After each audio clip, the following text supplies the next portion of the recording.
कोई आपका प्रश्न है? जी। क्या? नहीं पता। कोई प्रश्न नहीं? मतलब जहाँ जो बता दिया गया जी। उतने में स्थिर हो गए, आगे कुछ नहीं है।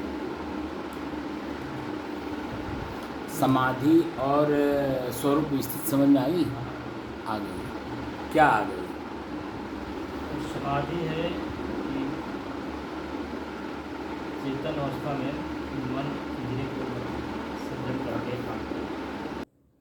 बोलिए। समाधि का मतलब है कि मन इंद्रिय को एकाग्र करके चेतन अवस्था में शांति होना। अच्छा। एकाग्र होना, शांति होना और स्थिर होना, शांति का अनुभव करना चेतन अवस्था में। और स्वरूप स्थिति है स्वयं का स्वयं में मिल जाना।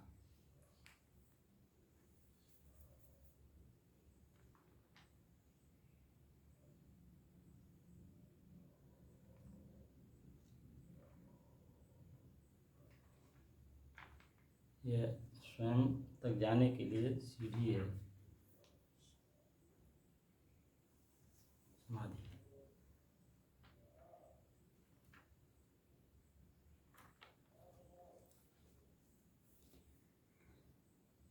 हो गया।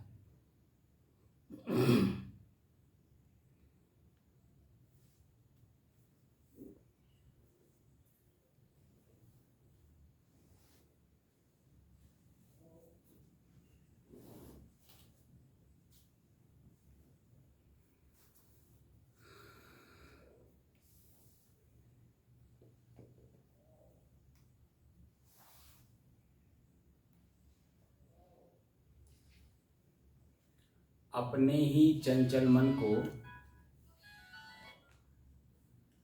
अपने ही बस में करने की दृष्टि से साधना करते करते आज 659 दिन हो गए।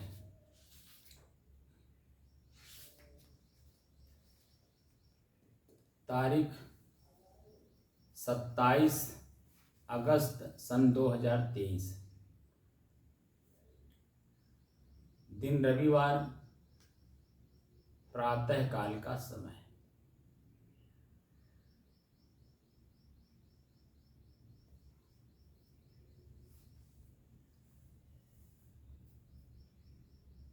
समाधि शब्द को मैंने तोड़ के व्याख्या किया था। जी। वो बात आपके समझ में अभी नहीं आई लगता। सम आदि हमारे मन की वह स्थिति, हमारे मन की वह स्थिति जहाँ सुख और दुख, दिन और रात, पाप और पुण्य, हानि और लाभ को सहन करने की क्षमता होती हो, वह स्थिति मन की, वह एक चेतना अवस्था में रह करके होती है। मान लीजिए कितनी भी बड़ी घटना हो गई हो, बहुत बड़ी घटना दो चीज़ों में होती है, पुत्र मृत्यु में, पत्नी वियोग में। जो बाह्य है वो सबसे बड़ा घटना इसी को माना जाता है। या आपकी संपत्ति का डकैती कोई डाल दिया हो, छीन लिया हो, ठीक है कि नहीं? ये बहुत बड़ी घटना मानी जाती है कि नहीं? जी। मानी जाती है है। जी। अपने ऊपर भी घटना घट जाता है, उसको बड़ा नहीं मानता है। जी। लेकिन पुत्र की मृत्यु और पत्नी का वियोग, चाहे वो मर गई हो तत्काल मेरे सामने, और चाहे कहीं चली गई हो, वो वियोग में आता है, पत्नी वियोग। ये सबसे बड़ी घटना है कि नहीं? जी। इतनी बड़ी घटना को जो सहन करके और यह अपने मन में रखता हो कि इसका मेरा लेन देन खत्म हुआ और ये अपने दिशा को चल दिया, क्योंकि ये भी एक जीव था। क्या था? एक जीव था। वह भी एक जीव था मेरी तरह। जी। उसका और हमारा लेन देन था। उसका हमारा लेन देन खत्म हुआ, वो अपनी दिशा को गया, मैं अपनी दिशा में जहाँ वहीं स्थिर हूँ, वहीं रह गया। यह जो भाव मन के अंदर में उत्पन्न होता है और तत्कालिक जो घटना होती है, उस घटना में रोता नहीं है। एक ही शब्द में कह दिया, रोता नहीं, जी। फफकता नहीं है, जी। अंदर से पीड़ित नहीं होता है। जो मन की अंदर में पीड़ा है, पश्चाताप है, आत्मग्लानि है, दुख है, तमाम तरह की चीजें हैं ना, आनंद की अनुभूति है, सुख है, उत्साह है, उमंग है, ये दोनों स्थितियां नहीं रहती हैं। पुत्र की मृत्यु तत्काल, पत्नी का वियोग बहुत बड़ी घटना, पीड़ा देती है। ये घटना अंदर से मानसिक रूप से बहुत बड़ी पीड़ा देती है। देती कि नहीं देती? जी जी। मान लीजिए सुख के रूप में हम पुत्र रत्न चाहते हैं, पत्नी से पुत्र रत्न चाहते हैं, रत्न माना जाता है ना पुत्र को। जी जी। लड़की पैदा हो गई, कितना मन में पीड़ा होती है। जी। वह शब्द आप व्याख्या नहीं कर सकते, और व्याख्या करते भी हैं। क्या व्याख्या करते हैं? लड़की पैदा हो गई, उसकी आप वो क्या छठी उठी होती है, वो भी नहीं करते हैं आप। करते हैं? उसका प्रत्यक्ष जो प्रमाण है, उस पुत्र पैदा होता है तो मिठाई बढ़ता है, वो मिठाई नहीं बढ़ती है और कोई मांगता भी नहीं है। सभी लोग जान जाते हैं, लोग उसके ऊपर पहाड़ टूट पड़ा, बिटिया पैदा हुई। अब बेटा पैदा होता है तो सबके मन में उत्साह, उमंग, देखने की इच्छा, मिलने की इच्छा, उनसे मिठाई मांग के खाता है, हो मिठाइया कब मिली, बेटवा पैदा हुआ है, ऐसी भावना जगती है कि नहीं? जी जी। यह एक उत्साह और पुत्र की मृत्यु, एक वियोग, एक दुख, एक पीड़ा, पत्नी का वियोग, एक दुख, एक पीड़ा, दोनों स्थितियों में जो सम रहता है और यह मान के चलता है कि वो आया है अपना, उसका कुछ मेरे पास है, वह अपना लेने आया है। पुत्र पैदा होते समय यह मान के चलना कि उसका कुछ धरोहर मेरे पास है, या मेरे से संबंधित जो लोग हैं उनसे उसका लेन देन है। वो अपना लेन देन जब तक उसका पूरा नहीं होगा तब तक मेरे बस में रहेगा, और लेन देन पूरा हुआ तो वो जिंदा रहते ही अपना बर्तन भाड़ा अलग कर लेगा। जैसे उदाहरण है,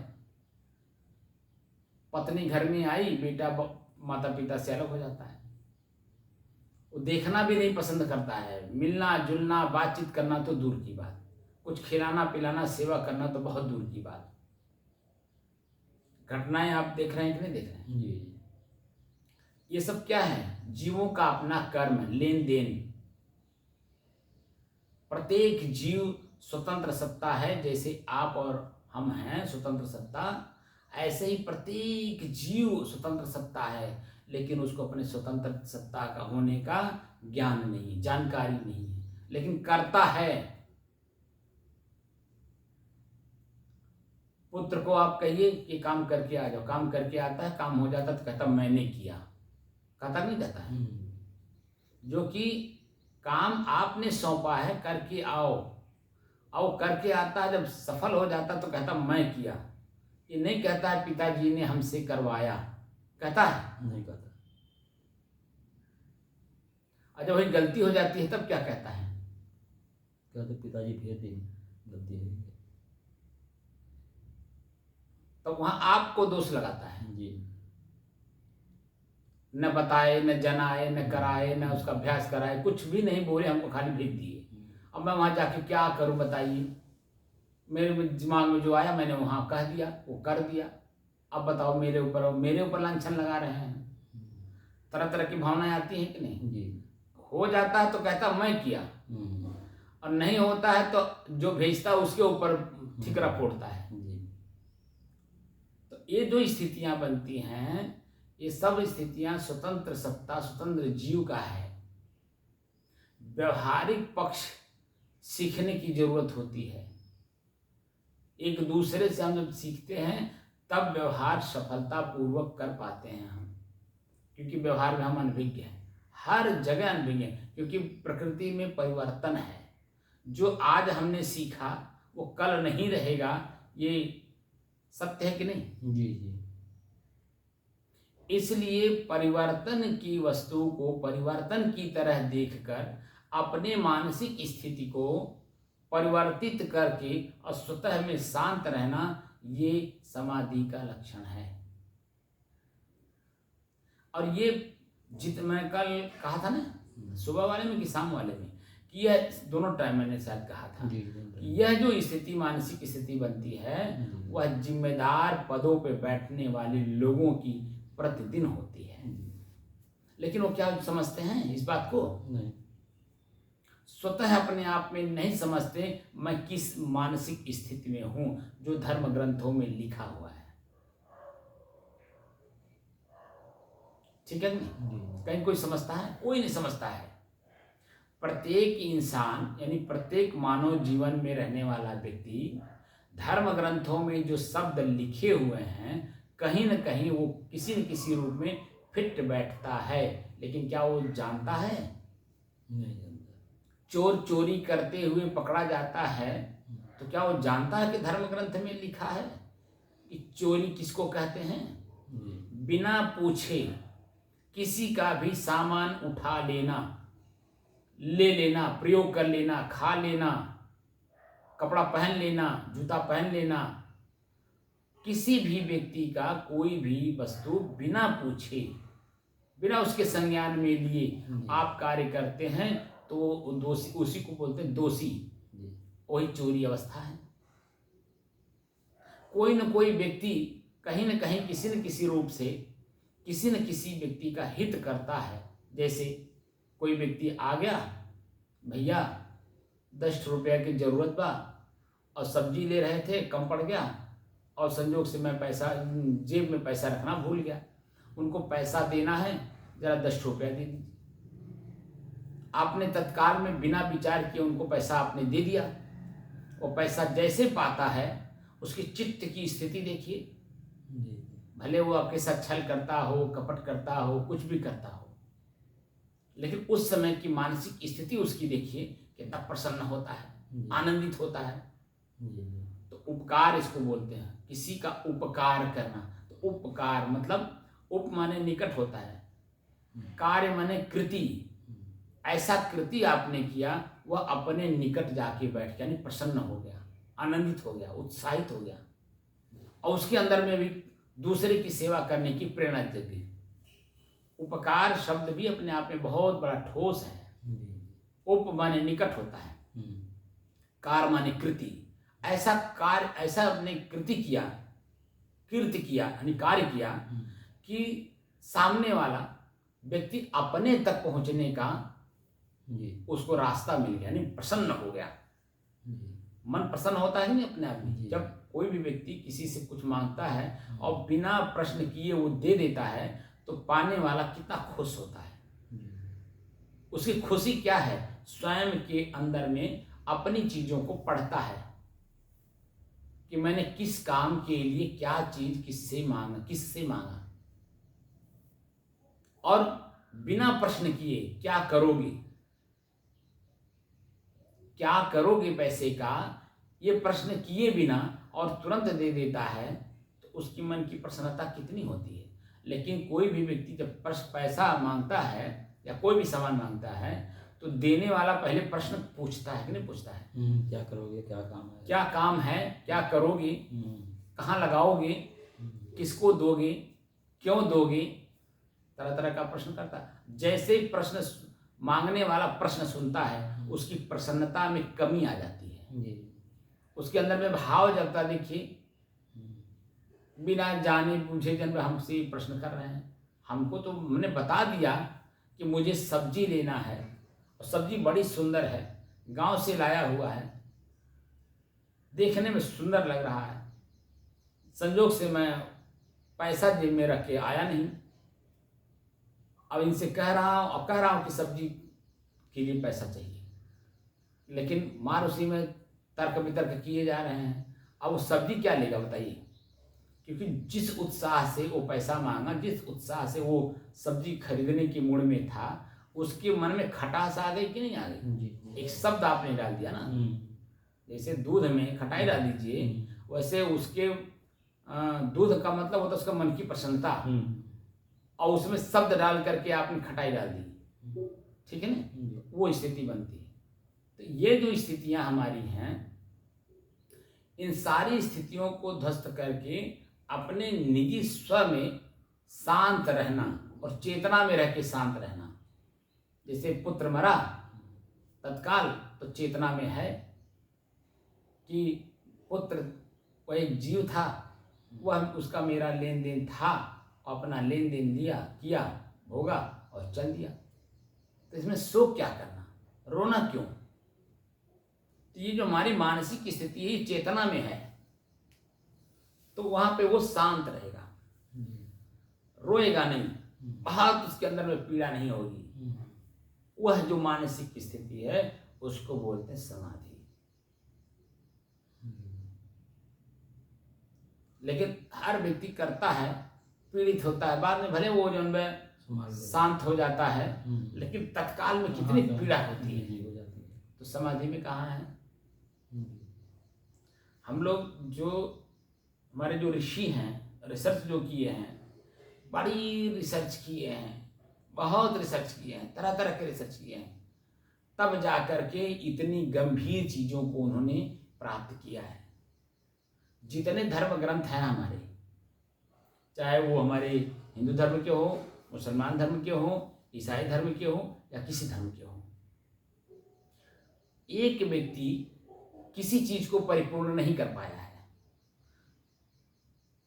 एक व्यक्ति किसी चीज को परिपूर्ण नहीं कर पाया, धीरे धीरे उसको रिसर्च किया। जैसे पहले अपने शरीर को पढ़ा, भूख क्यों लगी, भूख क्यों लगी, तो उस पर रिसर्च किया, तो भूख लगा, पीड़ा दे रहा है, इसका उपचार क्या है, वहाँ से शुरू किया। तो इसका उपचार है भोजन देना। भोजन कैसा होना चाहिए, जो भी प्रश्न किया, भोजन कैसा होना चाहिए, दुख दे करके है, पीड़ा दे करके है, या प्रसन्नता पूर्वक है, अंकुरित चीज है, हिंसात्मक चीज है, क्या चीज है। जब इस तरह से चिंतन किया, तब देखिए वह सात्विक भोजन की बात किया। इसी अध्यात्म में सात्विक शब्द का प्रयोग किया है, हिंसात्मक वृत्ति का नहीं कि आप कुछ भी खा लीजिए, कुछ भी कर लीजिए, कहीं बैठ जाइए, कुछ भी बोल दीजिए, बिल्कुल रोका है। काम देखिए तो भी देखने की दृष्टि से देखिए, सुनिए तो सुनने की दृष्टि से सुनिए, पढ़िए तो पढ़ने की दृष्टि से पढ़िए, बोलिए तो बोलने की दृष्टि से बोलिए। हर चीज का अपना एक महत्व है। हर जगह चेतना में रह करके जब काम करेंगे तो आपकी वह समय में जो सामने स्थिति बनती है वह समाधि की स्थिति बनती है।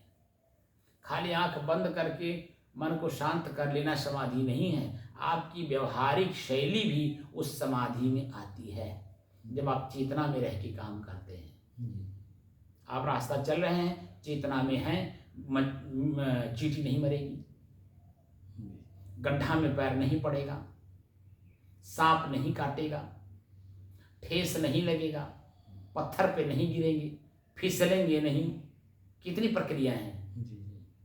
तो चेतना में है तब तो वह समाधि स्थिति है, बराबर की स्थिति है। आपके कार्य भी हो रहे हैं लेकिन आपको पीड़ा नहीं दे रहा है। आपका मन प्रसन्न भी हो रहा है तो उसमें भी आपकी प्रसन्नता भी जो है थोड़ी देर के लिए। मन के अंदर में चेतना रहती है कितनी देर, जब तक कर रहे हैं, जब तक सामने है। अभी जस्ट 5 मिनट के बाद इसमें प्रसन्नता, हमारी खुशी गायब हो जाएगी कि कौन सी ऐसी हमारे सामने क्रियाएं आ जाएंगी कि हमारी खुशी गायब हो जाएगी, कोई पता नहीं है। इसीलिए वहाँ प्रसन्नता में भी वह प्रसन्न नहीं होता है, खुशी में भी वो खुश नहीं होता है, क्योंकि उसे मालूम है प्रकृति में है बदलाव, और जस्ट अभी थोड़ी देर के बाद आंख पीड़ित कर देगा कि कान पीड़ित कर देगा कि नाक पीड़ित कर देगा, कुछ पता नहीं है। हमारे अपने ही जो पास में मेरे सदस्य हैं, कान, आंख, नाक, जीभ, मुंह, पेट, जो कुछ भी है, अभी कितने देर में अभी हमारी प्रसन्नता को गायब कर देंगे, कुछ पता नहीं। इसीलिए वो जो स्थिति होती है, वो चेतना की स्थिति होती है, और वह चेतना की स्थिति हमारी समाधि की होती है। चेतना में रह के काम करना, इसलिए देखिए वहां सतर्कता और सावधानी अपने आप बरतते हैं आप, क्योंकि चेतना में है और समाधि की स्थिति है। इसीलिए सतर्कता और सावधानी से कोई कार्य करते हैं कि कोई पीड़ा ना हो जाए। प्रसन्नता आ जाए ठीक चलेगा, लेकिन दुख, पीड़ा, पश्चाताप, आत्मग्लानि और अपने आप पे घृणा ना आने पाए, क्योंकि परिणाम में यही मिलेंगे। या तो मन खुश होगा, या तो इसी में तो खुश होना अच्छी बात है, खुश होना अच्छी बात है, लेकिन पीड़ित होना अच्छी बात नहीं है। खुश आप होंगे, दूसरा भी आपकी खुशी का इजहार करेगा, यानी प्रकट करेगा, बहुत अच्छा, बहुत अच्छा। लेकिन जब आप दुखी होते हैं तो सामने वाला और दुखी कर देता, क्योंकि वो जो आपकी दुख है वो जब देखता है तो उसके अंदर में भी दुख प्रकट हो जाता है, तो वो आपके ऊपर का हो यह करे रहा, पट से अपनी आवाज को बदल करके आपके ऊपर और एक रद्दा रख देता है।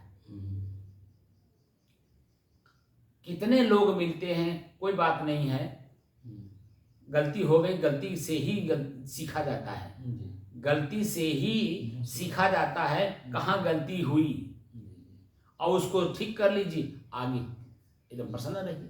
कोई व्यक्ति इस तरह की सांत्वना देता है। 100 आदमी में 95 आदमी आपके ऊपर रद्द रखता है, 5% 10% लोग होते हैं जो 10% या 5% में लोग जो एक आदमी जो मिलता है वही 5 या 10% का होता है, वह आपके मन को सांत्वना देता है। कोई बात नहीं, हो गया क्या फर्क पड़ता है, आगे बढ़ो, दूसरा काम करो, इसी काम को ऐसे कर दो, इसी काम को जिसमें तुमको पीड़ा हो रही है, इसी काम को ऐसे कर दो, अभी आप देख लो। लेकिन क्या उसके बाद हमारी समझ खोपड़ी में घुसती है? जो कि वो आपको रास्ता बता रहा है, गलती हो गई कोई बात नहीं है, अरे रास्ता चलोगे तब तो गिरोगे। गिरते हैं सवार मैदानी जंग में, है? किसी ने कितनी बड़ी बात कही है, लेकिन क्या ये जो वाक्य है क्या सभी के दिमाग में है? गिरते हैं सवार मैदानी जंग में, वो क्या गिरेंगे जो घुटनों के बल। बोलिए, कितनी बड़ी बात के हाँ ये बोल रहा है आपके मन को उत्साहित करने के लिए। गिरते हैं सवार मैदानी जंग में, ये जो हमारा चित्त है ये भी मैदानी जंग है, इसमें भी जंग हो रहा है, यानी दो सेनाएं लड़ रही हैं, एक अच्छे के रूप में, एक बुरे के रूप में, दोनों जो हमारे चित्त में लड़ाइयाँ लड़ रहे हैं। तो कभी अच्छा होगा मन प्रसन्न होगा, कभी खराब होगा मन खिन्न होगा, ये तो होता है। तो हमारा चित्त भी एक रण क्षेत्र है। ये जो कुरुक्षेत्र दर्शाया गया है, हृदय क्षेत्र को ही दर्शाया गया है। लेकिन क्या कोई समझता है? हजारों लोग इस किताब को पढ़ते हैं, हजारों क्या लाखों लोग पढ़ते हैं, लाखों क्या करोड़ों लोग पढ़ रहे हैं, लेकिन क्या अपने ही अंदर में इसको समझने का कोई प्रयास कर रहा है? वो तो लिखा हुआ पढ़ लेते हैं, खाली किताब पढ़ ली है ना। खाली किताब पढ़ लेने से क्या उसके शब्दों का अर्थ भाव क्रिया समझ में आती है? क्या वो शब्द क्या कह रहा है उसके अस्तित्व को समझ में आता है? जब तक उस लेखक की मानसिक स्थिति को जानने वाले जो विशेषज्ञ हैं उनके पास बैठ करके जब तक उसके उस चीज को अध्ययन नहीं करेंगे तब तक आप कुछ भी नहीं कर सकते। व्यवहारिक तौर पे जो किताबें आप पढ़ते हैं, जो अपने क्लास के हैं, जो आपके सब्जेक्ट हैं, उसमें भी आपके तब तक आप समझ नहीं पाओगे जब तक उसके विशेषज्ञ मास्टर नहीं पढ़ा। विशेषज्ञ का मतलब मास्टर होता है, उसी को गुरु कहा जाता है। जिस विषय का जो विशेषज्ञ है उसके सानिध्य में आप जब तक नहीं जाएंगे तो उसकी वास्तविक स्थिति को कैसे समझेंगे? और ये जो धर्म ग्रंथ हैं, इन धर्म ग्रंथों के विशेषज्ञ संत होते हैं, संतों के पास कोई बैठता नहीं, क्योंकि संत सीधे सीधे बोलते हैं, आपको सीधे दिखाते हैं देखो सामने है, लेकिन सामने देखने की दृष्टि उतनी बड़ी हो तब तो देखे। और जो ये जो विद्वान लोग हैं, संत विद्वान नहीं होता है, संत शब्द का विद्वान होता है, वो अपने चरित्र में दिखाता है, चरित्र को देखो। अब विद्वान शब्दों से जन्म आपको घुमा करके जब घुमाता है तब समझ में आता है, और वो भी बाद में समझ में आता है कि हमारे साथ छल हुआ, हमारे साथ अच्छा हुआ, क्या हुआ, वो बाद में जब वो क्रियाएं होती हैं तब तक नहीं समझता है। रिजल्ट आता तब समझना, रिजल्ट नहीं, बाद में परिणाम में जब वो शांत क्रिया हो जाती है, 1-2 दिन बीत जाता है, जब वो क्रिया करके शांत हो जाता है तब उसका मन जो है अपने आप ही खोज करता है, मैंने किया क्या। गोबर गणेश पर हमने पैसा चढ़ा दिया, वहाँ इतने सारे जन्म में देवता बैठा दिए गए कि पूछो मत, इनको वस्त्र चढ़ाओ, इनको फल चढ़ाओ, इनको कपड़ा चढ़ाओ, इनको ये चढ़ाओ, इनको वो चढ़ाओ, यहाँ चढ़ाओ, वहाँ चढ़ाओ, ऐसे चढ़ाओ, वैसे चढ़ाओ, ये करो। और फिर अंत में क्या होता, सारे चावल और सारे गोबर एक में मिला करके ले जाके विसर्जित कर देते हैं, और उस पर का चढ़ा हुआ सारा पैसा पंडित जी अपने जेब में रख कर चले जाते हैं। हमने किया क्या। जब इस तरह से प्रश्न करता अपने आप में, लास्ट में जब शांत होता है, सारी क्रियाओं करने के बाद तुलनात्मक अध्ययन करता है अपने ही चित्त से, अपने मन से, तब उसको पता चलता है यार ये तो मैं तो ठगा गया, हमारा काम भी नहीं हुआ, और मेरे से जो कि मैं पीड़ित था, मेरे पास पैसे भी नहीं थे, मैं कर्ज लेकर के उस कार्य को किया, अब कर्ज कहाँ से दूंगा, मेरा काम भी नहीं हुआ और कर्ज ऊपर से लद गया। जब इस तरह की उसकी स्थिति बनती है तब वो सोचता है कि बताइए मैंने क्या किया, अपने ऊपर घृणा करता है कि मैंने दूसरे की बात को मान करके मैं और एक बोझा लाद लिया कर्ज का। तब उसकी स्थिति बनती है, वह सोचता है, चिंतन करता है, तब पीड़ित होता है, दुखी होता है। लेकिन उसी में कोई व्यक्ति आ जाता है संत के रूप में, संत दयालु होते ही उसका कर्जा भी मिटा देते हैं, उसकी मानसिक स्थिति को भी हल्का कर देते हैं। आपने अभी देखा नहीं होगा संतों को, एक संत जो है वहाँ हिमालय में रहते हैं, वह लगभग हम जानते हैं कि 84-85 की घटना है। हमारे गुरु भाई इसके प्रत्यक्ष प्रमाण है, अभिराम दास जी। एक संत जो है, वो जो हिमालय में संत रहते हैं ना, उनका शरीर हल्का होता है, और एक पारा आपने देखा होगा, जो पारा नाम सुने होंगे ना, खाया जाता है, खाया जाता है, खाया जाता है, पारा खाते भी हैं। नहीं, शुद्ध पारा वो खाया नहीं जाता है। पारा ये जो आप थर्मामीटर रखते हैं ना चेक करने के लिए, उसमें रहता है। पारा खाने वाली चीज नहीं होती महाराज, शुद्ध पारा जो है खाली मुंह में तो वो शुद्ध किया जाता है। पारा शुद्ध भी नहीं होता है, बहुत चंचल, जैसे हल्का सा भी गिरे ना सब बिखर जाता है और जल्दी पकड़ में नहीं आता है, चंचल बहुत होता है। तो पारा शुद्ध किया जाता है जड़ी बूटियों के द्वारा। जड़ी कुछ लोग तो धातु से करते हैं, बांधते हैं, लेकिन वो बंधता नहीं, यदि वो बंध जाता है तो मालूम पड़ जाता है कि धातु से बंधा है। जैसे जस्ता है, वो है आपका क्या, कौन सा धातु बताऊँ आपसे, तो उससे बांधते हैं, तो उससे जो है वो चीज़ें, वो अस्तित्व तो नहीं आता है। लेकिन जड़ी बूटियों से हमारे ऋषि बांधते हैं हिमालय में, बहुत ऐसे संत हैं जो पारे को बांधते हैं जड़ी बूटियों के द्वारा। और जब उसको शरीर हल्का रहता है, क्योंकि योग से योग को उन्होंने अपने जीवन में स्थापित किए रहते हैं। जैसे पतंजलि योग दर्शन में है ना, क्रियाओं के बारे में जो बताया है आगे बीच में, लेकिन उसको भी त्याग करने की बात करता है। तब स्वरूप स्थित जो में बीच में बाधाएं बहुत आती हैं, सिद्धियां बड़ी मिलती हैं। जब आप मन को एकाग्र करना शुरू कर देते हैं तो इसमें बड़ी सिद्धियां आने लगती हैं।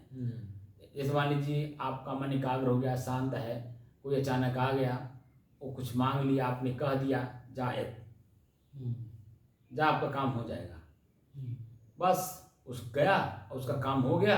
अब वो आया, अरे बाबा आपने कहा मेरा काम हो गया, ये वाक सिद्धि बोलते हैं इसको।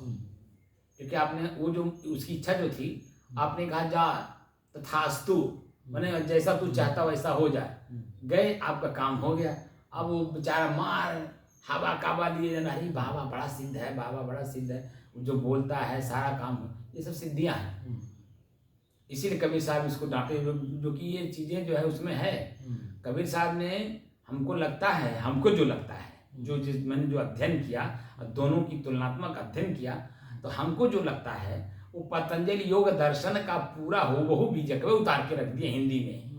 है कुछ ऐसे होता है, हमको जो अनुभव हो रहा है, तो इसीलिए वहाँ देखिए वो सिद्धि जो मिलती है उसका वर्णन इसमें है पतंजलि योग दर्शन में। लोगों की अन्य किताबों में भी ऐसे है साहब। नहीं, मैं बात कर, जो मैंने इसको अध्ययन किया उसकी बात कर रहा हूँ। महात्मा बुद्ध भी उसी का पालन किए हैं। पतंजलि योग दर्शन का ही जो है हूबहू महात्मा बुद्ध ने भी पालन किया है। जो ये वाक्य संस्कृत में है, अपने जमाने में संस्कृत को त्याग करके उस समय में जो पाली भाषा चल रही थी उसमें लोगों को चिताने की दृष्टि से उसका प्रयोग किया है। और कबीर साहब तो महात्मा बुद्ध की पाली भाषा और पतंजलि योग दर्शन का संस्कृत भाषा, दोनों का समन्वय करके जो वर्तमान की भाषा हमारी अवधि थी, क्योंकि मैंने बताया था ना एक दिन, अयोध्या, इलाहाबाद, बनारस और गोरखपुर, ये जो एरिया है ये अवधि क्षेत्र है।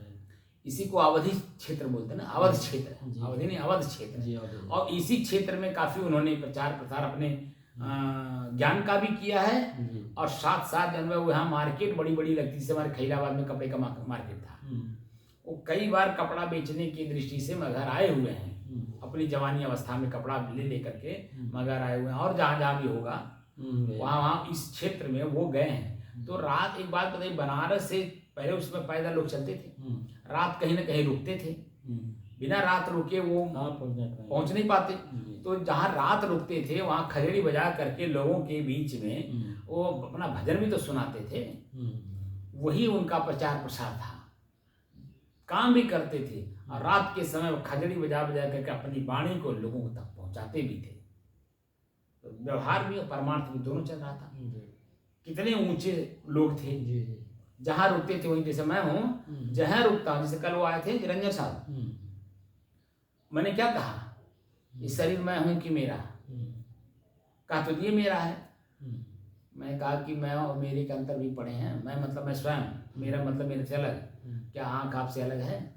कहते हो मेरे आँख में, मेरे कान में क्या हो गया, फुंसी हो गई, कीड़ा पड़ गया, मिट्टी पड़ गई, धूल पड़ गया, कंकड़ पड़ गया, बोलते हैं कि नहीं बोलते हैं? मेरा शब्द का प्रयोग करते हैं, मेरे का मतलब मेरे से अलग होना चाहिए। जैसे मोबाइल है, ये बात को आपने सुना ना, ये बातें मैं सबसे करता हूँ। और मेरी बच्चे सुन करके जब मैं आश्चर्य में पड़ते, बोल क्या करें, क्योंकि नई चीज मिलती है ना। ये जो वाक्य है वो नई है, क्योंकि कभी सुना ही नहीं। भले वो संतों के बीच में बैठा हो, उनका भंडारा खाया हो, उनका खीर पूड़ी खाया हो, बातचीत किया हो, वहाँ की जो वर्तमान स्थिति देखा हो, बड़े लोग आ रहे हैं, बड़े यहाँ इनके लोगों के कल्याण हो रहे हैं, तमाम तरह की चीजें देखा हो, लेकिन सत्संग की इस तरह की भाषा को नहीं सुना होगा। सुना है? आप कहीं सुने थे? नहीं। आप भी तो बहुत बड़े बड़े भंडारा में गए, बड़े बड़े संतों से मिले हैं। और वो आपके जमाने में जहाँ भंडारा होता था वहाँ एक से एक दिग्गज संत आते थे। कोई हाथी से आ रहा है, कोई घोड़ा से आ रहा है, कोई पैदल आ रहा है, कोई डोली से आ रहा है।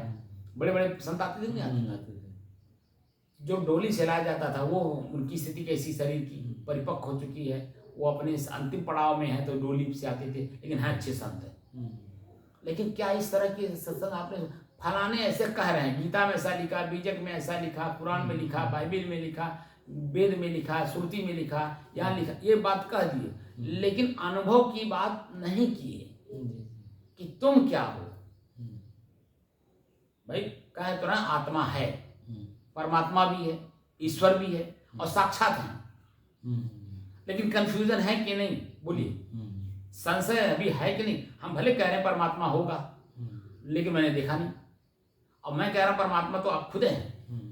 आपकी मानसिक स्थिति का नाम है परमात्मा।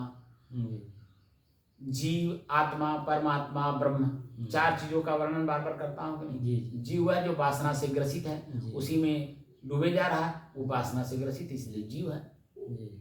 वही जीव जब अपनी पीड़ा को देखता कि मैं पीड़ित क्यों हूँ, जो प्रश्न उसके अंदर में होता है, मैं पीड़ित क्यों हूँ, मेरा पीड़ा क्या है और किस कारण से पीड़ा हो रहा है, उसी मानसिक स्थिति को आत्मा कहते हैं। जी। क्योंकि वो अपने ही खोज रहा है जी। कि मैं पीड़ित क्यों हूँ, जी। मेरा पीड़ा क्या है और इसका उपचार क्या है।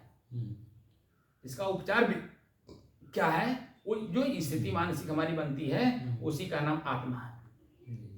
और उसी अपने पीड़ा को मिटा देना,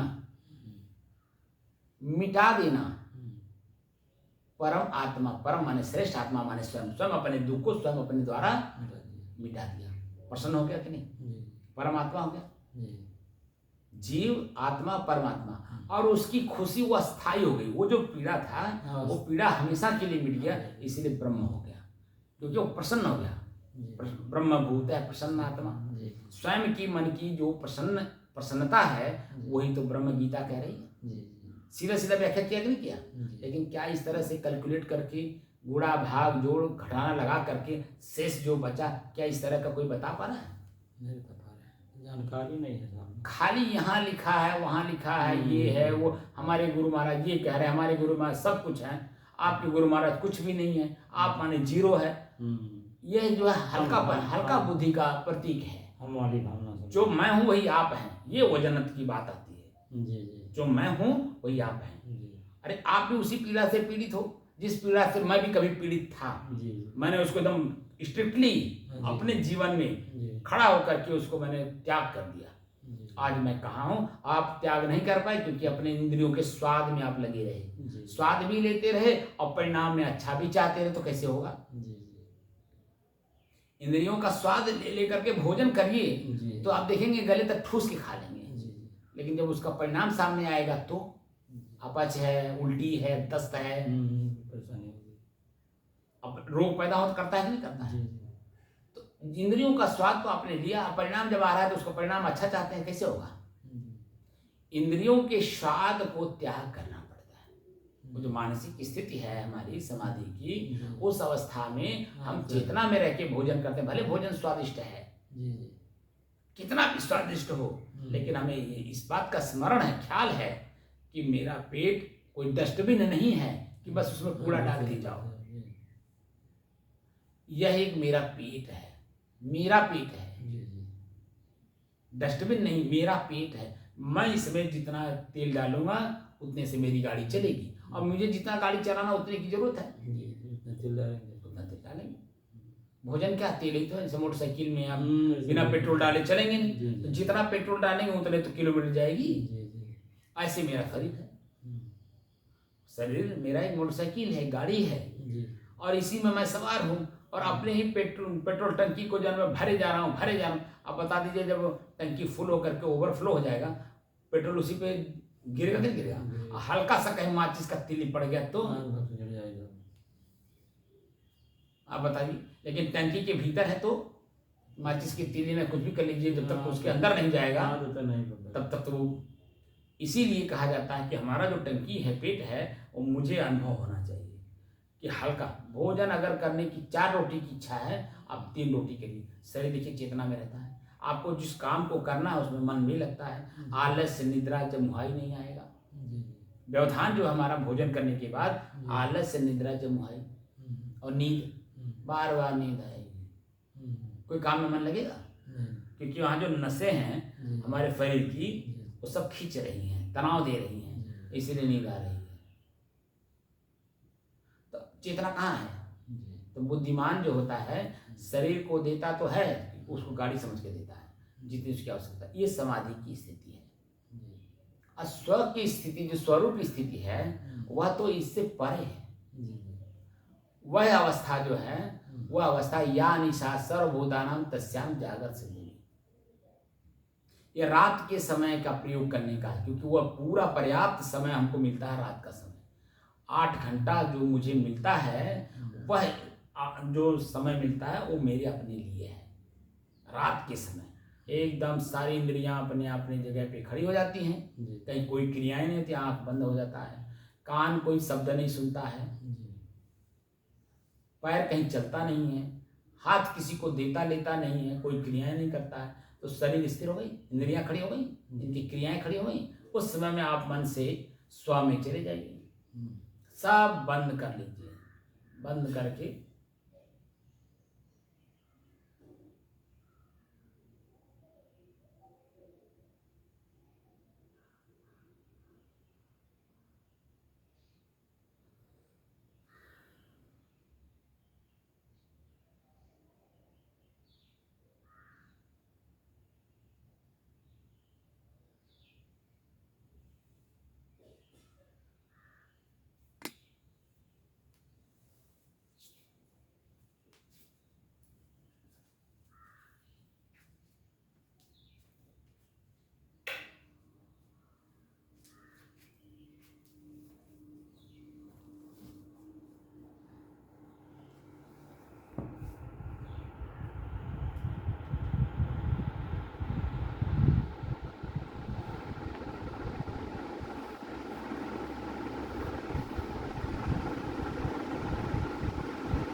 सदगुरु कबीर साहब की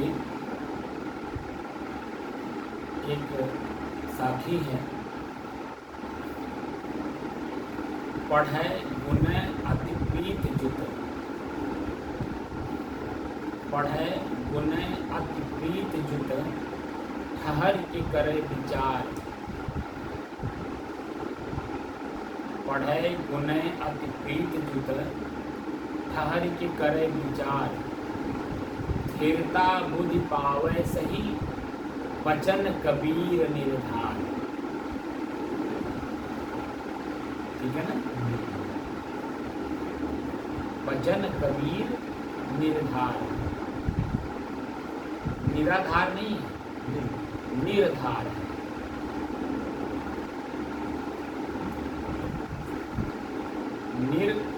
निराधार और निराधार दोनों में बड़ा फर्क है। ठीक है ना? शब्द को इसीलिए बोलते समय शब्द को समझ करके बोलने की बात कर रहे हैं। पढ़ै गुनै अति प्रीत जुत, क्या शब्द क्या है? अर्धाली जो है ये क्या बोल रहे हैं? किसी की भी बात को पढ़िए या सुनिए, प्रीत जुत माने प्रसन्न मुद्रा में स्थिरता से उसको सुनिए और स्थिर होकर के उसको पढ़िए और समझने की दृष्टि से पढ़िए या समझने की दृष्टि से उसकी बात को सुनिए। पढ़ै गुनै अति प्रीत जुत, पढ़ै गुनै अति प्रीत जुत, ठहर के करे विचार। ठहर माने क्या होता है? स्थिर होकर के उस पर विचार करिए। ठीक है? पढ़ै गुनै अति प्रीत जुत, ठहर के करे विचार, और स्थिरता बुद्धि पावै सही, वचन कबीर निर्धार। निर्विशेषण है, एक आधार मैं दे रहा हूँ अपने निज तत्व को पाने के लिए। साखी आई थी ना, जो चाहे निज तत्व को तो शब्द ही ले ऊपर। शब्द में आया था ना कल शाम को, बीजक का है, साखी प्रकरण का। तो जो निज तत्व है, जब तक उस शब्द को समझेंगे नहीं तब तक जो हम कैसे अपने आप में आप समाएंगे। ये स्थिति वो लिख रहे हैं। इसके बारे में मैं शाम को बोलूँगा, तो लिख लीजिएगा और शाम को हमको बता दीजिएगा, उसके बारे में बता देंगे। ये भी हम लोगों की स्थिति तो मस्त बन जाएगी। कहाँ लिख रहे हैं? पढ़ै गुनै अति प्रीत जुत, ठहर के करे विचार,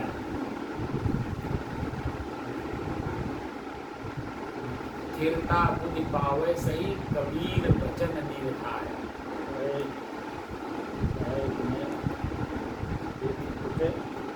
पढ़ै गुनै अति प्रीत जुत, यह कुछ ठोक मात्रा होता है, अर्थ है प्रीत जुत, ठहर के करे विचार। ठहर मैंने रुक कर, स्थिर होकर, ठहर के करे विचार। कौन विराम हो गया? पढ़ै गुनै अति प्रीत जुत, अल्प विराम, ठहर के करे विचार, कौन विराम? स्थिरता बुद्धि पावै सही, स्थिरता थप छोटी मात्रा, स्थिरता, स्थिरता बुद्धि पावै सही, पावै सही, अल्प विराम, वचन कबीर निर्धार, वचन कबीर निर्धार।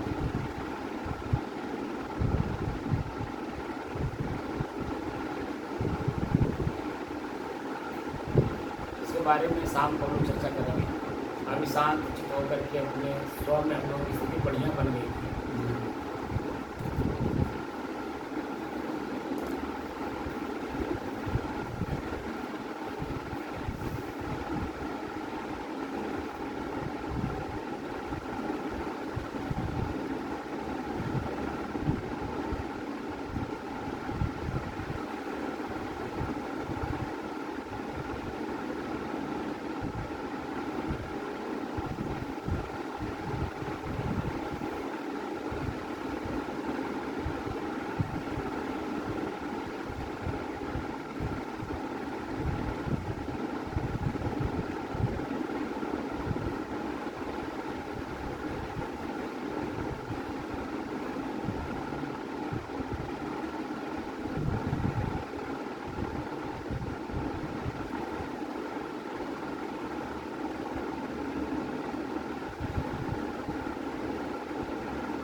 अब आप बताइए आपकी स्थिति कैसी बन गई?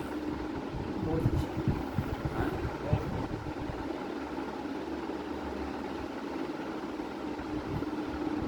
ऐसा अंदर से एकदम कैसा बैठ गया, हाँ, और क्योंकि सुनना भी पसंद है। हाँ, सुनना ही पसंद करता हूँ। बोलता मैं इसलिए हूँ कि जिससे हमारी स्थिति वो समझ में आ जाए ना, हमारी स्थिति समझ में आ जाए।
साहिब, बंदगी साहिब।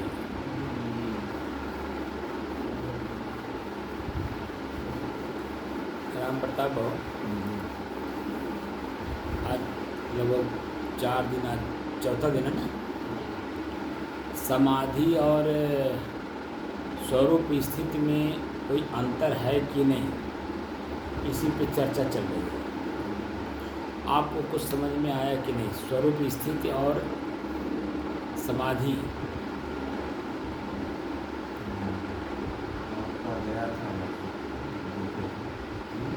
व्हाट्सएप में हम देखे थे, वो तो प्रश्न पूछा था ना, वीडियो में भी इस बात की चर्चा चल रही है। वीडियो तो नहीं देखते होंगे, तो आप देखे होंगे व्हाट्सएप पे। लेकिन समाधि और स्वरूप स्थिति में कुछ अंतर है या नहीं? हमको तो कुछ लगता है, कुछ हमको अंतर लगता है। क्या लगता है बताइए। जैसे स्वरूप में हो जाना, जैसे उसका शाब्दिक अर्थ भी है स्वरूप, अपने रूप में हो जाना। और समाधि में जब हम जाते हैं तो हम किसी रूप में नहीं रहते। समाधि लेते हैं तो हम जो है मतलब हमको कोई ज्ञान ही नहीं रहता है। वो तो दोनों स्थिति वही हो गई। आप तो उसी एक ही शब्दवा को दोनों के एक में बता रहे हैं, दोनों स्थितियाँ के बता रहे हैं। लेकिन सर जैसे शाब्दिक अर्थ है तो उसमें स्वरूप अपने रूप में आना, हाँ, तो स्वरूप में अपने रूप में आना, इसका मतलब कोई चीज़ उसमें जो है अपने रूप में आ गया। तो इसमें जो है मतलब ये लगता है कि कुछ अपने रूप में आना, इसका मतलब कुछ हमारे चीज़ में, हमारी बॉडी में कुछ सेंस है कि हम अपने रूप में आए हैं। लेकिन जैसे हम समाधि में जाते हैं तो हमें कोई जो है ज्ञान ही नहीं रहता कि हम हमारा रूप है, हम स्वरूप में हैं कि स्वरूप से चलिए परे। ठीक है, जितना आप जानते हैं अच्छा जानते हैं, कम से कम इतना तो व्याख्या आपने किया। लेकिन जो समाधि की व्याख्या है वो स्वरूप स्थिति में आप कर रहे हैं, और जो स्वरूप स्थिति की व्याख्या है वो जो आप समाधि में लगा रहे हैं, ये अंतर हो जा रहा है, थोड़ा सा डिफरेंस हो जा रहा है। समाधि कहता सम माने बराबर, आदि माने सुख और दुख, यानी वो चेतना में रह करके, उसी का व्याख्या मैंने आज किया, अभी व्हाट्सएप पे आपके डाल देंगे उसको। आप शायद लगता है सब्सक्राइब नहीं किए हैं, तो क्योंकि सब्सक्राइब करेंगे तो डेली का डेली आपके पास पहुँचता रहेगा। थोड़ा शाम के टाइम सोने से पहले आप इसको लीड लगा करके सुनिएगा, और शांत मन से सोने से पहले बिस्तर पर चले जाइए सब काम निपटाने के बाद, और उस समय में इसको सुनिएगा तो आपको इसकी जो अंतर है जो मैंने बताया है वो समझ में आ जाएगा।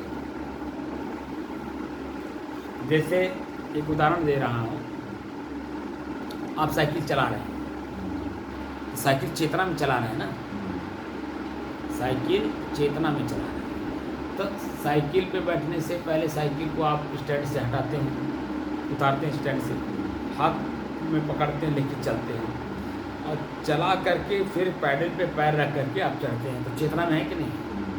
ठीक। चलते चलते मान लें चैन उतर गया, तो चैन उतरने का मतलब होता है कि जो चरखी है पैडल मारने वाली, क्या बोलते हैं इसको? फ्राईव्हील। फ्राईव्हील पर से जो है वो चैन उतर गया, तो चैन जब उतर जाएगा तो चलेगा साइकिल? नहीं चलेगा। तो जब पुनः अपने कक्षा में स्थापित हो जाता है चैन फ्राईव्हील में, तभी तो चलती है। बात समझ रहे हैं? तो हाँ, अपनी कक्षा मतलब स्वरूप स्थिति का मतलब होता है स्व में स्थिति हो जाती है, स्व में अपने कक्ष में स्व स्थापित हो जाता है, वहाँ समाधि अवस्था नहीं रह जाती। समाधि अवस्था क्रॉस करेंगे तब स्वरूप स्थिति होती है। वो बड़ी सूक्ष्म है, वो प्रैक्टिकली चीज़ है, वो उसकी वर्णन मैं कैसे करूँगा, क्योंकि हम लोग तो 658 दिन से लगातार उस पर चल रहे हैं। उधर बीच में आप खाली श्वास को देखो, श्वास में क्या मिल रहा है, इस तरह की चर्चाएं हुई, लेकिन उसके आगे की चर्चा तो नहीं सुन पाए ना आप, इसलिए जब उसमें थोड़ी सी कमजोरी रह गई है, और वो कमजोरी जो है दूर हो जाएगी। लेकिन वही आप रात में खाली सुनिएगा, क्योंकि काफ़ी आगे आप चले गए हैं, यहाँ बैठते बैठते काफ़ी आगे आपकी चिंतन हो गई है।